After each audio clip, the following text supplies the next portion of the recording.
The accident happened on a rainy Tuesday in downtown Seattle, when a distracted driver plowed through the crosswalk where I stood, waiting for the light. My world went dark in an instant, not just from the impact, but from the swelling that crushed my optic nerves, leaving me blind at 28. I woke up in the hospital to the sterile beep of machines and the voice of a stranger, soft and steady, saying, "Hey, Alex, I'm here to help you through this. My name's Jordan, and I'm your caregiver." Jordan wasn't just any aide.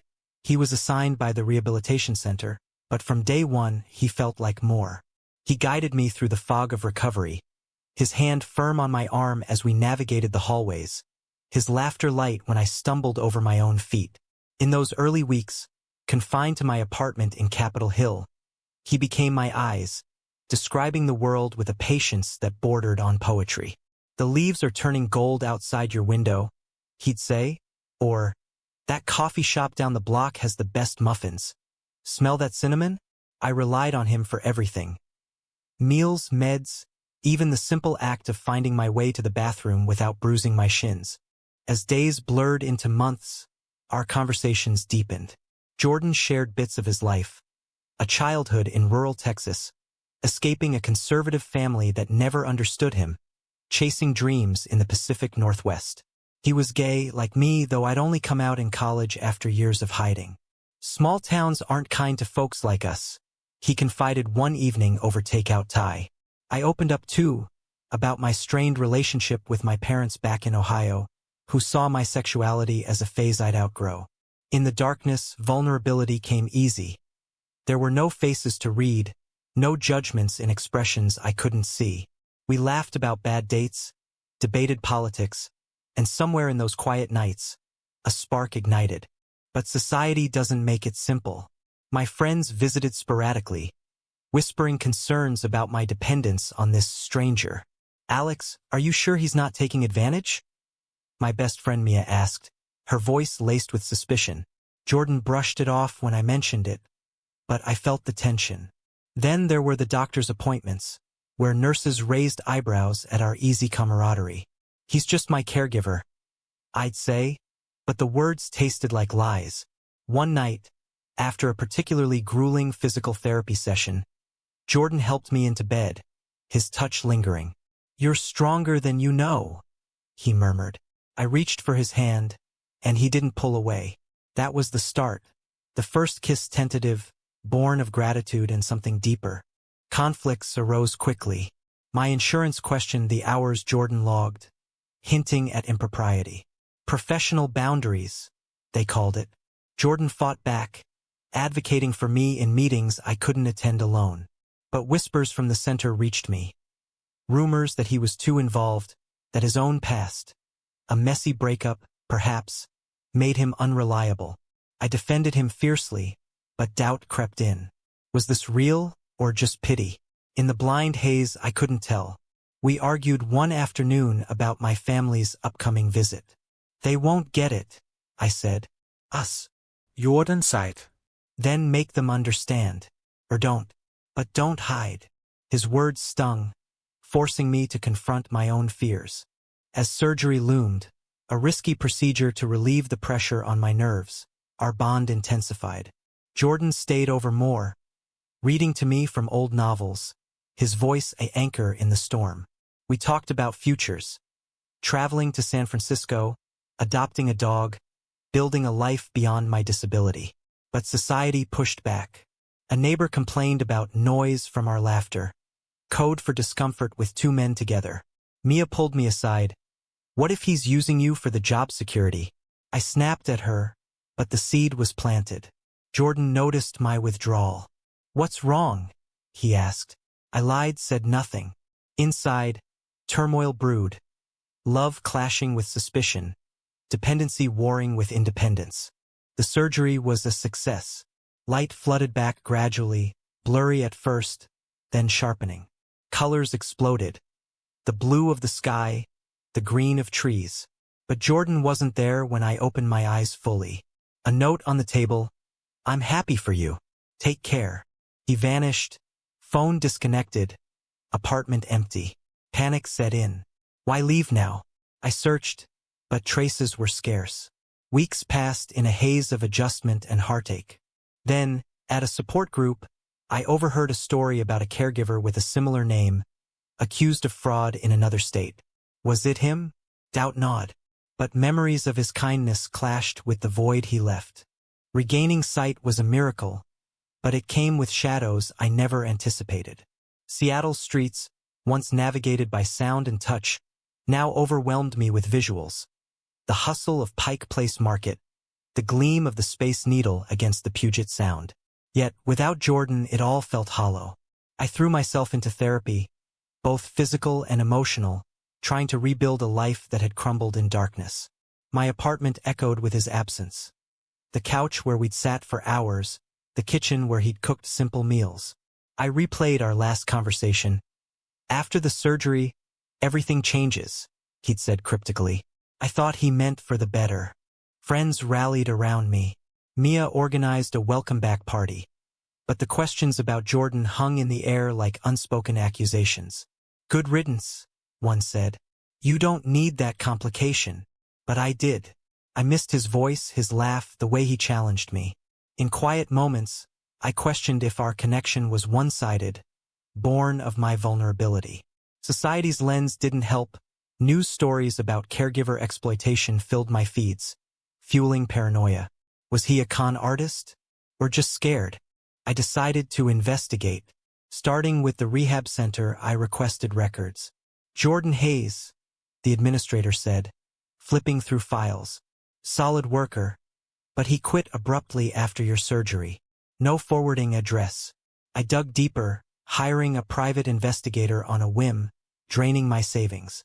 Weeks later, a report Jordan had a record, a misdemeanor for identity theft years ago, tied to escaping an abusive family. My heart sank. Had he lied about everything? But the details didn't match fraud against patients. It was survival, forging documents to start anew. Conflicts escalated internally. My parents flew in, thrilled about my recovery but probing about my lifestyle. Now that you can see, maybe find a nice girl, Dad joked, half serious. I came out fully then, mentioning Jordan. Mom's face tightened. A man? And your caregiver? That's not right, Alex. Their disapproval mirrored society's broader prejudices. Gay relationships already scrutinized, add power dynamics from disability, and it became a minefield. I defended our bond, but their words echoed doubts I'd buried. In therapy, I unpacked it all.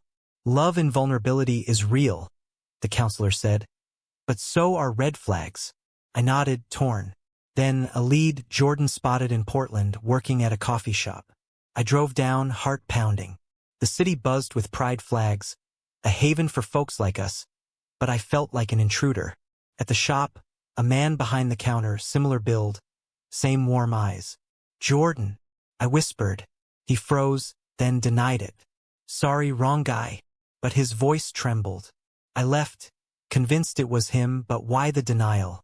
Back in Seattle, life pressed on. I started a new job at a tech firm, adapting to screens and meetings.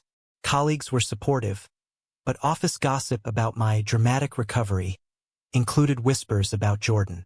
One coworker, openly gay, shared his own story of a toxic ex who vanished. Sometimes people run from their past, he said. It resonated, but didn't soothe. I dated casually, but comparisons haunted me.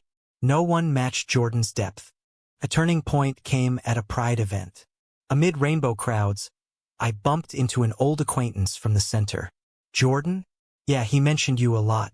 Said you changed his life. Hope flickered. But then, he left because of threats, your family, or something? I denied it, but guilt surged. Had my parents interfered? Confronting them led to a blowout. We called the center, Mom admitted. It wasn't appropriate. Rage boiled, societal norms weaponized against us.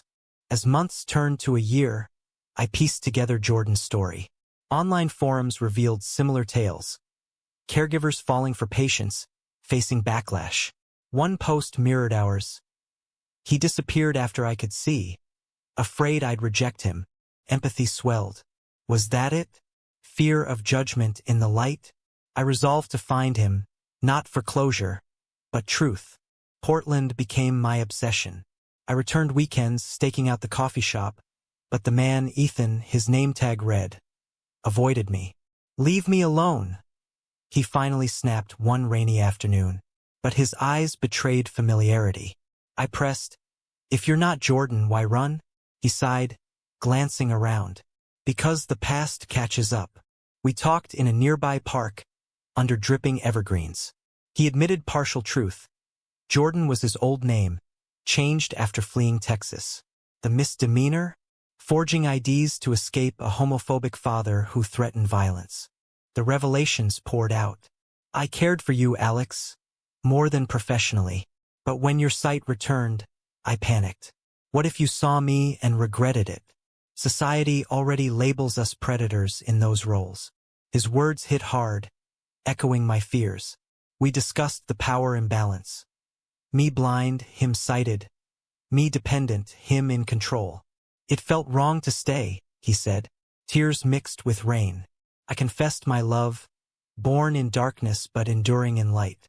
But reunions aren't simple. Back home, doubts resurfaced. Was this manipulation? Friends warned, he's got a history of lying. Mia dug up articles about caregiver scandals, some involving LGBTQ plus dynamics twisted by media. Protect yourself, she urged. Society's scrutiny amplified. Conservative voices online decried such relationships as exploitative, while progressive ones debated consent in vulnerability. I felt torn between heart and head. We started cautiously. Phone calls, then visits. Ethan/Jordan shared more. His family's disownment after coming out, wandering jobs until caregiving. You were my first real connection, he said. We navigated dates in Portland's queer scene, holding hands amid accepting crowds. But conflicts arose. My job demanded relocation offers. He resisted moving. I've built a life here, anonymous. Arguments flared. You're still hiding, I accused. From what? Me? A major clash came during a visit from my parents. I introduced him as Ethan. Tension crackled. Dad grilled him about his past. Mom feigned politeness. Later, alone. He's not good enough, they said. Shady background. I exploded. Because he's gay? Or poor? It unearthed deeper prejudices, class, sexuality intertwined. Ethan overheard, storming out. I won't be your family's project. Reconciliation was raw. We talked for hours in a dimly lit bar, unpacking societal pressures. In America, guys like us face double standards, he said. Straight caregivers get rom-coms. We get suspicion. Truth stung. We decided to try, but slowly. I commuted, balancing work and him. Intimacy grew emotional, not physical, hugs, shared dreams. But whispers followed. At work, rumors of my mysterious boyfriend with a past. High drama hit when an ex-patient from the center contacted me. Jordan ghosted me too, she claimed, alleging emotional manipulation. Panic ensued. Was I next? Confronting him led to tears. It was platonic, she misread. Proof emerged, emails showing boundaries. Relief but trust fractured. Society's narrative, gay men as untrustworthy, fueled it. As we mended, a bigger threat loomed. His father's location pinged nearby. He's found me, Ethan whispered. Fear gripped us. We planned evasion, but it tested our bond. Run with me? He asked. I hesitated. Career, stability. Choice loomed. Love or security.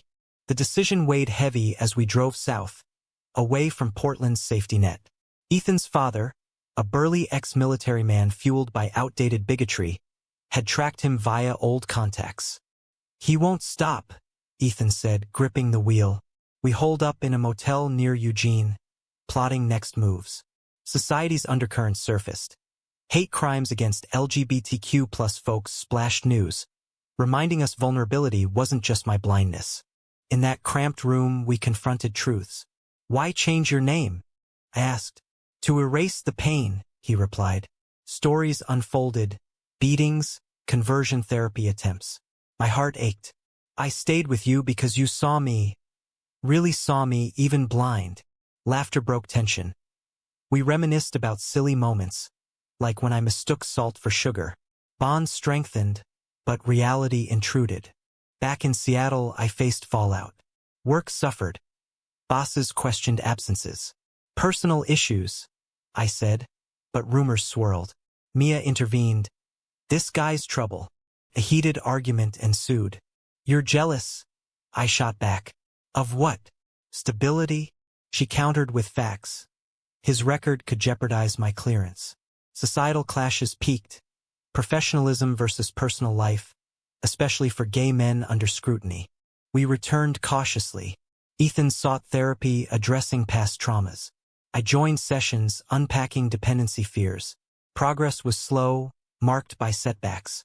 One night, a call, his father in town. Panic. We reported threats, but police dismissed. Family matter. Frustration boiled, systemic bias against queer disputes. Climax built at a family dinner. My parents visited again. I insisted Ethan join. Tensions exploded. Dad accused, "You're using my son." Ethan stood firm. "I love him." Mom softened slightly, but Dad stormed out. Later, reconciliation attempts failed. "Choose," Dad said. "Heartbreaking choice. Family or love?" I chose both, setting boundaries. Accept us or not. Ethan's past caught up differently. An old colleague exposed his name change online, sparking backlash. Social media erupted. Debates on ethics in caregiving relationships. Some supported, love is love. Others condemned, power abuse. We went viral briefly, facing trolls. Strengthened us, but isolated too. In quiet, we built anew. Ethan got certified under his real name, starting fresh. I advocated for LGBTQ+ rights at work, channeling pain. But doubts lingered. Was this fate or force? As years passed, 2 to be exact, our life stabilized in a cozy Seattle suburb. Ethan worked at a nonprofit for disabled queer youth, channeling experiences. I advanced in tech, designing accessible apps. We adopted a rescue dog, Max, whose wagging tail symbolized normalcy. But scars remained. Family ties mended partially, with my parents visiting awkwardly, avoiding deep talks. Society evolved slowly. Pride parades grew, laws protected more, but microaggressions persisted. Stares in stores, questions about who's the man. We laughed them off, but they chipped away. Ethan's father faded, deterred by legal warnings. Peace yet fragile. One evening, over dinner, Ethan proposed subtly, "Marry me?" Joy surged, but hesitation too. "With everything?" He nodded. Wedding planning unearthed conflicts. Inviting family? Public or private? Debates raged online about our story, shared anonymously. Supporters cheered. Critics decried. The ceremony was intimate, under Seattle's sun. Vows exchanged. In darkness and light, I choose you. Honeymoon in Hawaii brought bliss, but return brought a twist. A letter arrived from an investigator, claiming Ethan's identity theft involved more. Stolen funds from a past employer. Shock. "It's not true," he swore, showing documents. But proof was murky. Investigation revealed a setup. His father, vindictive. Cleared, but damage done, trust tested again. "Why does this happen to us?" I asked. "Because we're visible," he said. Society's gaze intensified scrutiny. In reflection, our journey, from blindness to sight, disappearance to reunion, highlighted choices. Love prevailed, but at cost. We advocated, speaking at events, sparking debates on ethics, identity, acceptance. Yet, one question lingers. In a world quick to judge, was our love truly free of exploitation, or did my blindness create an uneven foundation that society rightly questions? Is that statement true or false?